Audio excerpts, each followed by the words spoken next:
Alam nyo ba na si X-Borg ang hero na the best pang tower dive? Self-destruct sequence initiated! Ang buhay ni X-Borg ay nahahati sa dalawa. Ito ay ang kanyang normal HP at ang isa naman ay ang Firaga Armor. Hindi mo pwedeng bawasan ang normal HP ni X-Borg kung mayroon siyang Firaga Armor. At kung sakaling mayroon pa siyang immortality, napakahirap na talaga mapatumba si X-Borg. Kaya ko nasabing si X-Borg ang pinakamagandang hero pagdating sa tower dive. Panoorin nyo ito.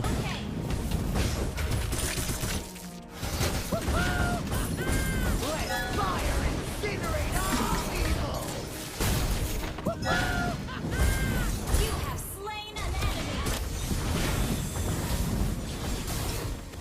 Unstoppable. Self-destruct sequence initiated!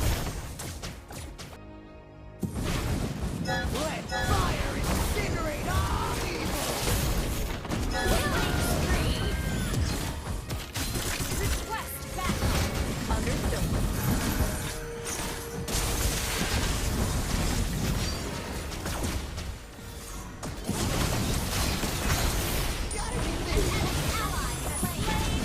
Sino sa tingin mo ang hero na mas maganda pang tower dive?